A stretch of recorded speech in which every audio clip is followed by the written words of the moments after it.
السلام علیکم دوستو، کیسے ہیں آپ سب؟ میں زمینہ فیاض ایک بار پھر آپ کے ساتھ تو شروع کرتے ہیں عشقم پارٹ 26۔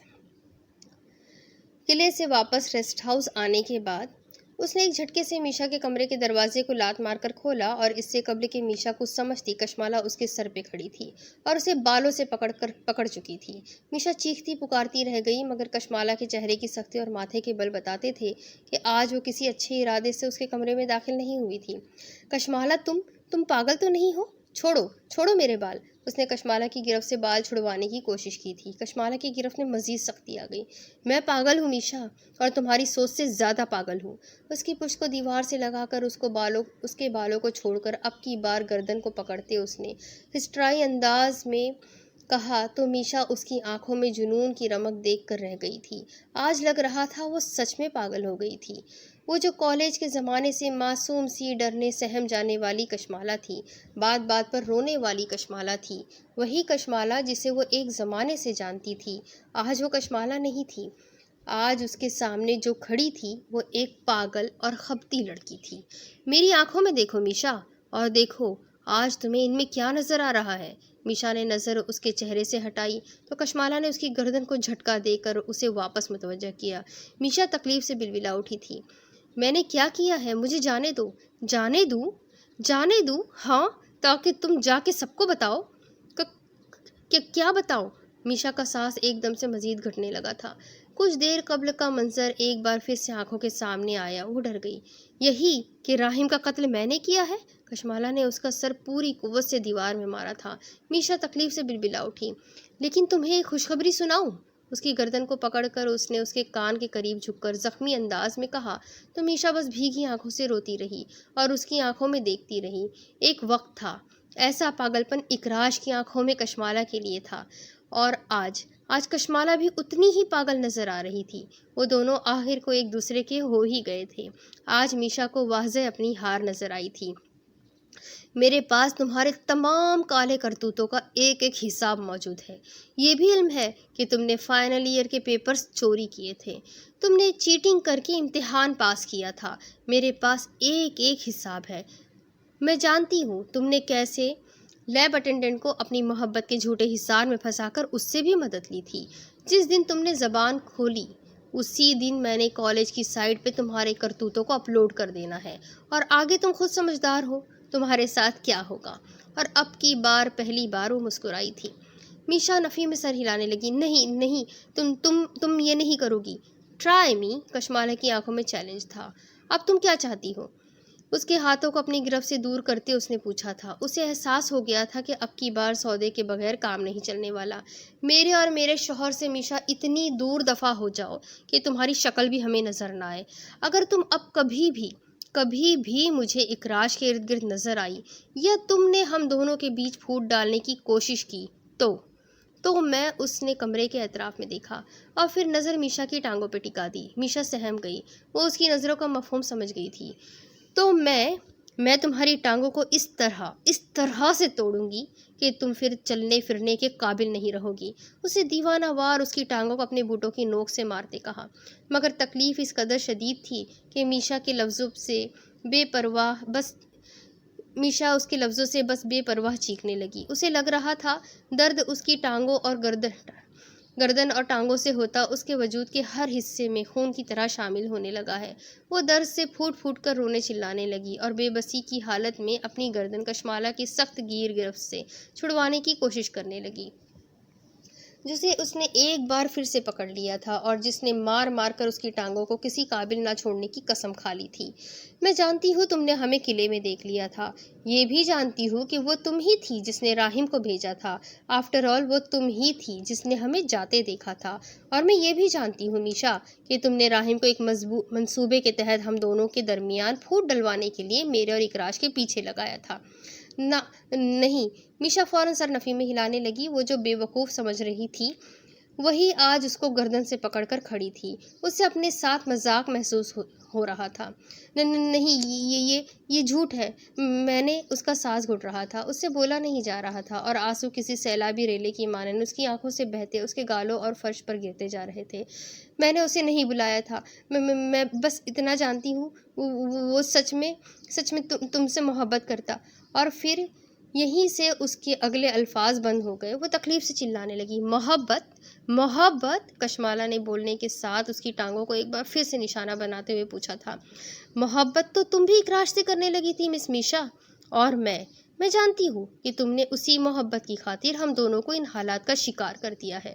تم جانتی ہو اس نے مجھے بچانے کے لیے راہم کا قتل اپنے سر لے لیا، یہ کہہ کر کہ مجھے یاد نہیں تھا، خوف سے میری میموری شارٹ ہو گئی ہے۔ لیکن تم جانتی ہو وہ ایسا صرف مجھے بچانے کے لیے کہہ رہا تھا۔ اس نے مجھے بچانے کے لیے سب کیا، اور تم نے اسے مجھ سے چھیننے کے لیے سب کیا۔ میں تمہیں زندہ نہیں چھوڑوں گی، آگ لگا دوں گی تمہارے اس گندے جسم کو۔ تمہیں کیا لگا تم ہم دونوں کو الگ کر دو گی؟ کشمالہ نے اب کی بار اس کو بالوں سے پکڑ کر دیوار سے ہٹایا اور فرش پر دھکا دیا۔ میشا ڈر کر پیچھے ہٹنے لگی۔ تمہیں غلط لگا تھا میشا، میں اور وہ، ہم دونوں ایک جسم اور دو جان ہیں۔ ہم دونوں دو جسم ایک جان ہے، تم جیسی کوئی بھی ہمیں الگ نہیں کر سکتی۔ جملہ مکمل کر کے اس نے پوری قوت سے میشا کے پیٹ پہ پاؤں مارا تھا، اور یہ آخری چیخ تھی جو میشا کے منہ سے نکلی تھی۔ وہ وہیں بے ہوش ہو کر ڈھیر ہو گئی۔ کشمالہ نے اس کے بے ہوش ہونے کے بعد اس کی پسلیوں میں ایک دو بوٹوں سے اپنا غصہ اور کم کیا، اور پھر جیسے آئی تھی تیزی سے ویسے ہی تیزی سے واپس باہر کی طرف مڑ گئی۔ جنون اور محبت میں وہ دونوں اب ایک کشتی کے سوار تھے۔ کشمالہ ہر اس شخص کو مار دیتی جو اس سے اس کے اقراج کو چھیننے کی کوشش کرتا۔ وہ اس کے بغیر نہیں رہ سکتی تھی، بالکل ویسے ہی جیسے وہ اس کے بغیر نہیں رہ سکتا تھا، لیکن وہ دونوں ہی ایک دوسرے سے دور رہنے پہ مجبور ہو گئے تھے، صرف اور صرف میشا اور راہم کی وجہ سے۔ اس کا سانس پھول رہا تھا، غم و غصے سے اس کی حالت بری ہو رہی تھی۔ اس کا بس نہیں چل رہا تھا کہ وہ اس ساری دنیا کو آگ لگا دے جس کی وجہ سے اس کو اس کے شوہر کو یہ دن دیکھنا پڑ رہے تھے۔ وہ تین سیڑھیاں اتر کر ریسٹ ہاؤس کے سیکنڈ پورش سے نیچے لابی میں آئی تھی، جہاں رات کے اس پہر خاموشی تھی۔ تمام ڈاکٹرز اور باقی عملہ اس وقت سو رہا تھا، اور ریسٹ ہاؤس کے باہر نوفل اپنی گاڑی میں اقراج کے واپس آنے کا منتظر تھا۔ وہ دونوں وہاں سے بھاگ جاتے تو پولیس کا سیدھا شک ان پہ جاتا۔ وہ اس ساری صورتحال کو اپنے طریقے سے حل کرنا چاہتا تھا۔ وہ نہیں چاہتا تھا کہ کشمالہ کو کوئی بھی تکلیف سہنی پڑے، جبکہ ماضی میں کبھی اس کی اور اس کے باپ کی وجہ سے وہ اس کے گھر والے شدید تکلیف سہ چکے تھے۔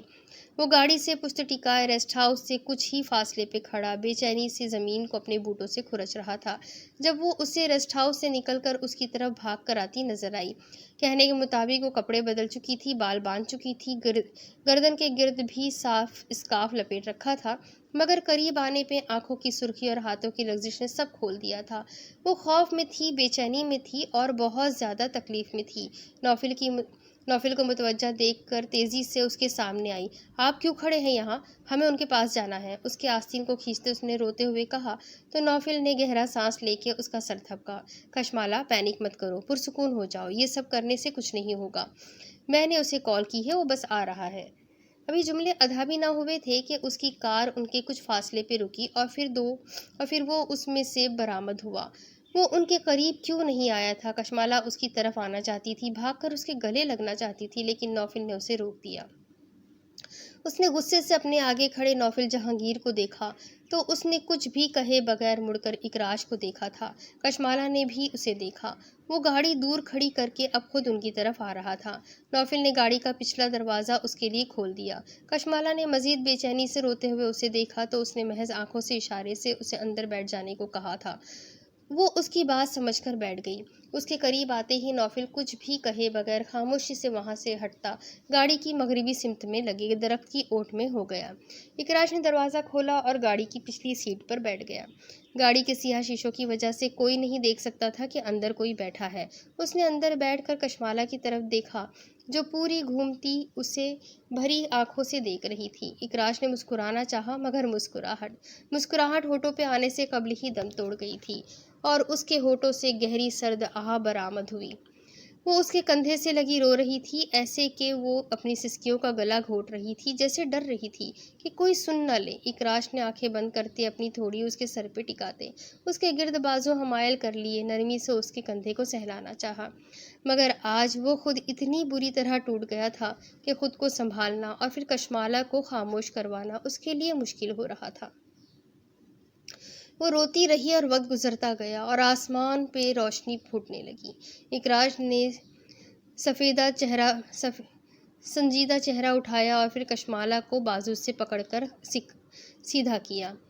وہ جب تک اس کے قریب رہی اسے یہ محسوس ہوتا رہا کہ وہ سب ٹھیک کر لے گا۔ اب خود سے الگ کرتے ہی اسے احساس ہونے لگا تھا کہ کچھ ایسا ضرور ہونے والا ہے جو وہ کبھی ٹھیک نہیں کر سکتا۔ اس نے نرمی سے اس کے گال صاف کیے اور پھر بڑھ کر اس کے ماتھے کا بوسہ لیا۔ جانے کیوں اسے لگا تھا جیسے یہ بوسہ آخری بوسہ ہے، اور اسی احساس کی تکلیف سے ایک آنسو ٹوٹ کر اس کی آنکھ سے نکلا اور اس کی جھولی میں گر گیا۔ اکراش، مجھے ڈر لگ رہا ہے، اس کا ہاتھ پکڑ کر اس نے نیم تاریکی میں نظر آتے اس کے چہرے کو پہلی بار دیکھتے گلگیر آواز میں کہا تھا۔ اکراش نے سر نفی میں ہلایا۔ میرے ہوتے ہوئے تمہیں ڈرنے کی ضرورت نہیں ہے۔ جب تک میں ہوں کوئی تمہاری طرف آنکھ اٹھا کر بھی نہیں دیکھ سکتا۔ اس کے دوبارہ سے نم ہوتے گالوں کو صاف کرتے اس نے کچھ گھنٹے کی خاموشی توڑی تھی، اور اس کی آواز سنتے ہی کشمالہ کو محسوس ہو گیا کہ وہ کس کرب سے گزر رہا ہے۔ اس کا دل مزید ٹکڑوں میں ٹوٹ گیا، اس کو مزید شدت سے رونا آنے لگا۔ اکراش نے اس کے منہ پہ انگلی رکھ کر اسے مزید کچھ بھی کہنے سے روکا تھا۔ آج سے، ابھی سے تم اس لمحے کے بارے میں بات نہیں کرو گی، نہ مجھ سے، نہ خود سے، اور نہ کسی اور سے۔ اس کی سنجیدہ آواز پہ، یا یوں کہنا مناسب ہوگا اس کے حکم پہ، اس نے فوراً سر ہلا دیا تھا۔ وہ سر جھکا کر اس کے ہاتھ میں جکڑے اپنے ہاتھ کو دیکھنے لگی تھی۔ اسے جانے کیوں ایک دم سے لگا تھا کہ وہ یہ ہاتھ آخری بار چھو رہی ہے۔ اس کے ہاتھ کا لمس اس کو آخری بار محسوس ہو رہا تھا۔ اس عجیب سے بے نام احساس کو محسوس کرتے ہی اس کی آنکھیں پھر سے بھیگنے لگی تھی۔ اکراش نے ہاتھوں کی پشت کو نم ہوتے محسوس کیا تو گہرا سانس لے کر رہ گیا۔ بولا تو لہجہ کافی بہتر تھا، پہلے سے بہتر۔ کشمالہ اکراش، یہ نام اس سے دنیا میں سب سے زیادہ عزیز تھا۔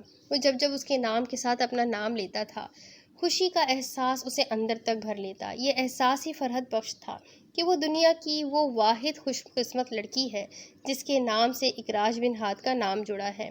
وہ دنیا کی واحد لڑکی ہے جس سے اکراش بن ہاد کو محبت ہے، اور وہ اس کے لیے اپنا آپ داؤ پہ لگانے کے لیے ہر لمحہ تیار رہتا ہے۔ مگر آج اس کے منہ سے اپنا نام سننے پہ اس کا دل خوف سے کانپا تھا، جیسے کوئی پیغام تھا جو کہیں اوپر سے اس کے دل پہ اتارا جا رہا تھا، جیسے کوئی پیارا تھا جو اس سے دور جا رہا تھا۔ اس نے سسکیوں کو دبانے کے لیے ہونٹ بھیج لیے۔ وہ رو کر اس کو مزید پریشان نہیں کرنا چاہتی تھی۔ اگر کبھی مجھ پہ مشکل پڑے تو میرا ساتھ دو گی نا؟ اپنے نام کے بعد اس کے اگلے جملے پہ اس نے نم پلکیں اٹھا کر اسے دیکھا۔ وہ نیم تاریکی میں بغور اسے دیکھ رہا تھا۔ وہ کہنا چاہتی تھی اس کے لیے اس قتل کو اپنے سر پر نہ ڈالے، وہ اس کو بچانے کے لیے اپنی گردن آگے نہ کرے، وہ اپنا سوچے اور اس سے اتنی محبت نہ کرے کہ اس کی ذات پہ بوجھ پڑ جائے۔ وہ چیخ کر کہنا چاہتی تھی کہ وہ اس سے محبت کرتی ہے، مگر اس کی محبت اسے بھاری محسوس ہو رہی ہے۔ اس کی محبت کے آگے پہاڑ جیسی تھی۔ وہ اس کو کندھوں پہ اٹھانے کے قابل نہیں ہے۔ یہ بوجھ اٹھا کر وہ کیسے جیے گی؟ اتنے احسان نہ کرے، وہ بدلہ نہ چکا سکے گی۔ مگر جب وہ بولی تو جملے مختلف تھے۔ آپ کو پوچھنے کی ضرورت ہے؟ سوال کے بدلے سوال۔ وہ پھر پھیکا سا مسکرایا، ساتھ ہی سر نفی میں ہلایا۔ نہیں، لیکن میں چاہتا ہوں جب میں یہاں سے جاؤں تو میرے ہاتھ میں تھمائی تمہاری امیدیں ہوں، جن کی روشنی سے میں آگے کا راستہ پورا کر سکوں۔ کشمالہ نے بے چینی سے اسے دیکھا۔ وہ کہاں جا رہا تھا؟ کیا وہ اس کے ساتھ نہیں جا رہی تھی؟ اگر وہ چلا گیا تو وہ کیا کرے گی؟ اس نے سختی سے اس کے ہاتھ پکڑ لیے، ساتھ ہی سسکیوں میں اضافہ ہو گیا۔ وہ سر نفی میں ہلا رہی تھی، مگر وہ جیسے دیکھ نہیں رہا تھا۔ میں چاہتا ہوں میرے واپس آنے تک تم میرا انتظار کرو، اور جیسے ہی مجھے دیکھو بازو کھول کر تم بھاگتی میری طرف چلی آؤ، اور میں خوشی سے تمہیں اٹھا کر اپنے بازوؤں میں گھماؤں، اور کوئی نہ ہو جن کا ہمیں خوف ہو۔ میں چاہتا ہوں تم اس اچھے وقت کا انتظار کرو۔ تم جانتی ہو میں تم سے کیا ہر وعدہ پورا کرتا ہوں۔ کشمالہ نے روتے ہوئے سر اس بات میں ہلایا۔ اسے اس اچھے وقت کا انتظار تھا۔ اکراش، اگر انتظار مشکل ہو گیا تو؟ اس نے فوراً سر نفی میں ہلایا۔ نہیں ہوگا، تم میرا روز انتظار کرنا، ہر روز ان لمحوں کو یاد کرنا جو ہم نے ساتھ گزارے، ہر روز سوچنا کہ اکراش بن ہاتھ کشمالہ اکراش سے کیے وعدے کے مطابق واپس ضرور آ جائے گا۔ بس تھوڑا انتظار اور تم یہ کر لو گی نا؟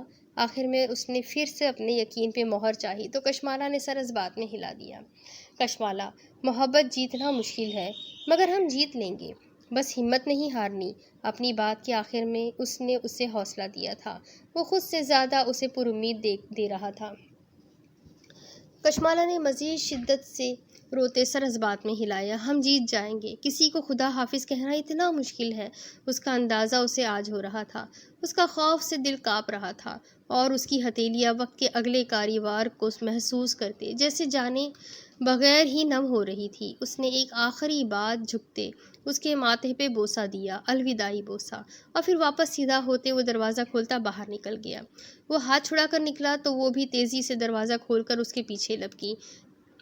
اکراش، آپ کب تک آ جائیں گے؟ یہ جاننا اہم نہیں تھا کہ وہ کہاں جا رہا ہے، یہ زیادہ اہم تھا کہ وہ واپس کب تک آئے گا۔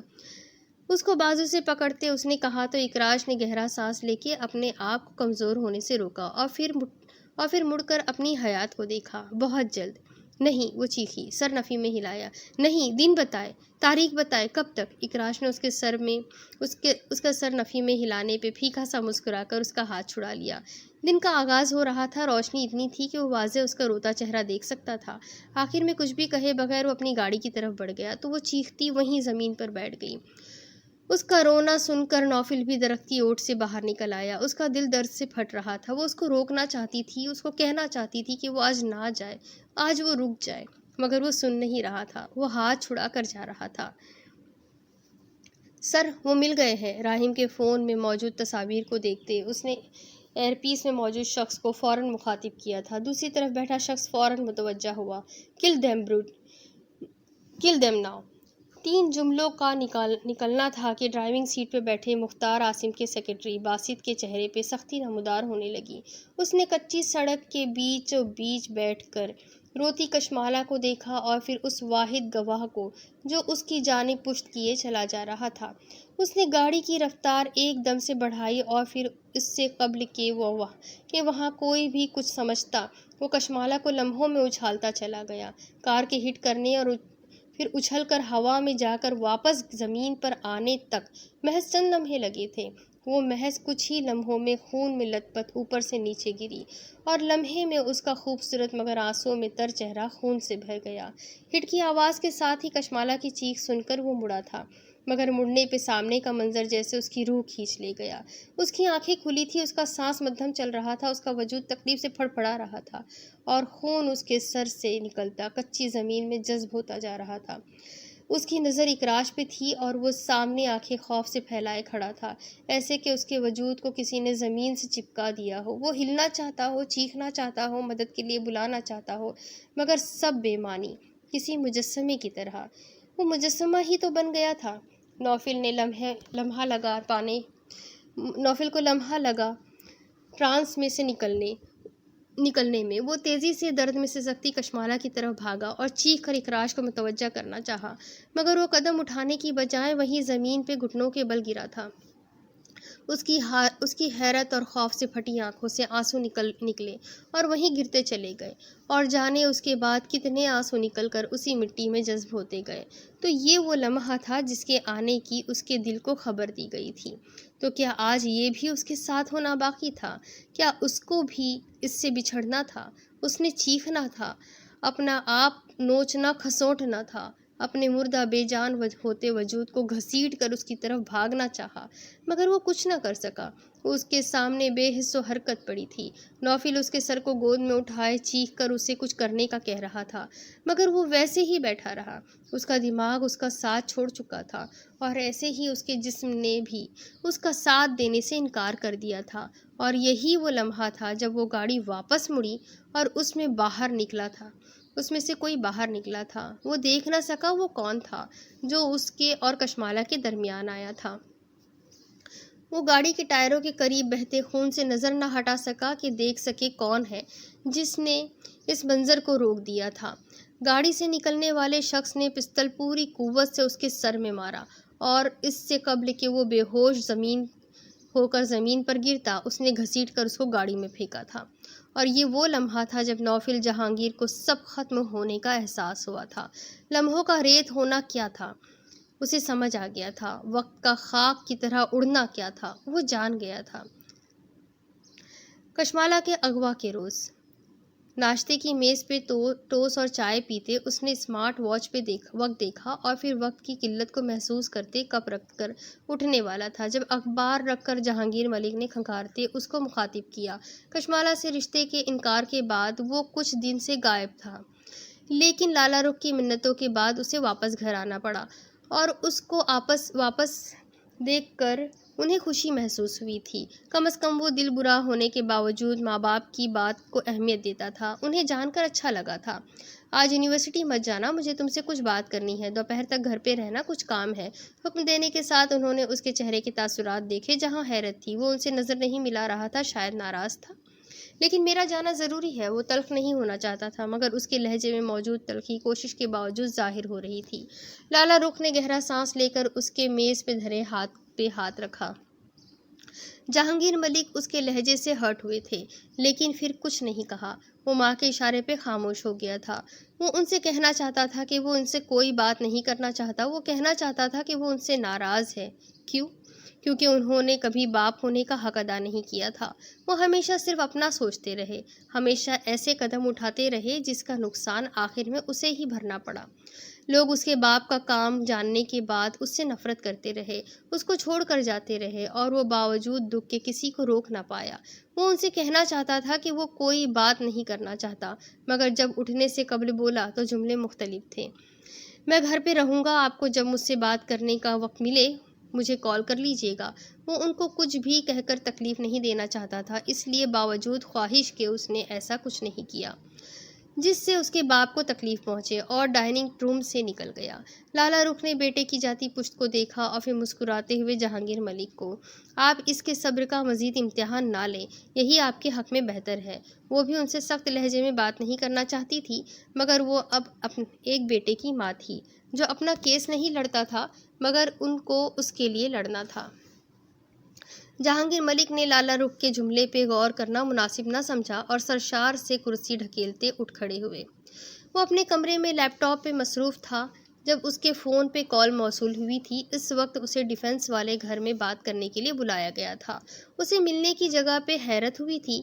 وہ ان سے پوچھنا چاہتا تھا کہ ایسی کیا بات ہے کہ اسے فون پہ یا گھر پہ بتایا نہیں جا سکتا، لیکن ان کے حکم دینے کے بعد فوراً کال کاٹ دینے پہ وہ سمجھ گیا تھا کہ وہ اس سے وہیں بات کریں گے، اور وہ ڈیڈ سے اتنی محبت تو کرتا ہی تھا کہ ان کی خاطر وہاں تک جا سکتا تھا، باوجود اس کے کہ اسے ان سے شکوے تھے۔ گہرا سانس لے کر فون رکھتے ہوئے ڈریسنگ روم کی طرف بڑھ گیا، اور پھر جب وہ بے دلی سے لباس بدل کر کمرے سے نکلا تو لالا رخ اسی کی طرف آ رہی تھی۔ اسے باہر نکلتا دیکھ کر اور اس کی تیاری دیکھ کر وہ ٹھٹک گئی۔ کہاں جا رہے ہو؟ اس نے شانے اچکا دیے۔ ڈیڈ نے بلایا ہے، ان کے پاس جا رہا ہوں۔ اس کے لہجے میں بیزاری تھی۔ انہوں نے گہرا سانس لے کر اس کا کاندھا تھپکا۔ ان سے نرمی سے بات کیا کرو، وہ تم سے بہت محبت کرتے ہیں۔ یقیناً اس کے اتنے تحمل کے پیچھے لالا رخ کا ہی ہاتھ تھا، جس کی وجہ سے باوجود وہ صبر کی انتہا پہ تھا۔ وہ ڈیڈ کے خلاف کوئی قدم نہیں اٹھا رہا تھا۔ سر ہلا کر مسکراتے اس نے ان کے ماتھے کا بوسہ لیا اور پھر باہر نکل گیا۔ کہاں ہے ڈیڈ؟ ملازم گیراج میں کھڑا تھا، اس کو دیکھ کر فوراً اس کی طرف بڑھا۔ سرکار اندر ہے۔ اس نے ہاتھ سے اشارہ اندر کی طرف کیا تو نوفل سر ہلاتا اندر کی طرف بڑھ گیا۔ اگر میں نے سچ بتا دیا تو تم کبھی نوفل سے محبت نہیں کر پاؤ گی۔ نوفل لاؤنج کا دروازہ ڈھکیل رہا تھا۔ ان کی آواز اس کے کانوں میں پڑی تو اس کا دل تھم گیا۔ کشمالہ نے فوراً سر اٹھا کر انہیں دیکھا۔ میں وفادار رہوں گی۔ نوفل نے لاؤنج میں قدم رکھے۔ کشمالہ کی آواز پہ اس کا سانس بھی تھم گیا تھا۔ وہ سامنے کھڑی تھی اور اس کی جانب پشت کیے وہ جہانگیر ملک کی منتیں کر رہی تھی۔ اس کا دل تکلیف سے بھر گیا۔ ٹھیک ہے تو پھر سنو، لیکن یاد رکھنا یہ باتیں محض تمہیں عذاب میں مبتلا رکھے گی۔ گردن میں ویسے ہی سریا تھا مگر اب لہجے میں ویسا غرور نہیں تھا، اب تو جیسے لفظوں سے لہو رس رہا تھا۔ کشمالہ خوف زدہ نظروں سے انہیں دیکھ رہی تھی۔ نوفل کا دل چاہا کہ وہ اپنے باپ کو خاموش کر دے، اتنا چیخے کہ ان کے الفاظ کشمالہ کے کانوں تک نہ پہنچ پائے، مگر اس سے قبل کہ وہ کچھ کہتا یا کرتا گیٹ کے باہر بارود پھٹا، اور یہی وہ وقت تھا۔ الفاظ کہے گئے، جملے ادا ہوئے، مگر پس منظر میں پھٹتے بارود کی آواز اور کانچ کے ٹوٹنے کے شور کے آگے جیسے باقی سب آوازیں بے معنی ہو گئی۔ سڑک پہ پھٹنے والے بارود نے وہاں کا سارا منظر ہی بدل ڈالا تھا۔ نوفل ایک دم سے گھٹنوں پہ جھکا اور ہاتھوں سے کانوں اور سر کو ڈھک لیا۔ عریشہ اور کشمالہ نے بھی خوف سے چیختے زمین پہ بیٹھ کر ایک دوسرے کو پکڑ لیا تھا، جبکہ جہانگیر انکل نے حیرت سے گھر کی ٹوٹی بکھری کھڑکیوں کے شیشوں کو دیکھا تھا اور پھر ہاتھ میں پکڑے فون کو کان سے لگایا۔ بارود کے پھٹنے کے کچھ لمحوں بعد جب وہ ملازمین کو متوجہ کر رہے تھے، یہی وہ وقت تھا جب وہ بھاگتا کشمالہ اور عریشہ کی طرف بڑھا تھا۔ نوفل کو سامنے دیکھ کر کشمالہ نے شکایتی نظروں سے اسے دیکھا تو نوفل نے گہرا سانس لیا۔ اس سے قبل کہ میڈیا اور پولیس یہاں آ جائے، جاؤ، بھاگ جاؤ۔ ان دونوں کو بازو سے پکڑ کر وہ دروازے کی طرف ڈھکیل رہا تھا۔ کشمالہ اور عریشہ نے حیرت سے اسے دیکھا، مگر پھر دونوں نے مزید انتظار کی بجائے دروازے سے باہر نکل کر دوڑ لگا دی۔ غم و غصے سے اس کا دماغ پھٹ رہا تھا اور اس وقت وہ ہر چیز کو توڑ دینا چاہتا تھا، اس ساری دنیا کو ختم کر دینا چاہتا تھا۔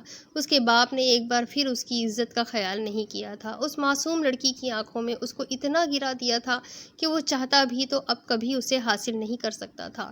اس نے بے بسی سے بیڈ پہ بیٹھتے چہرہ ہاتھوں میں گرا لیا۔ کمرے کی ہر چیز فرش پہ گری تھی، پرفیومز کی بوتلیں، ڈریسنگ کا شیشہ ہو یا کانچ کی میز، ہر چیز توڑ پھوڑ کا شکار تھی، اور وہ بے بسی سے بیڈ کے کنارے پہ بیٹھا اپنے غصے کو کنٹرول کر رہا تھا۔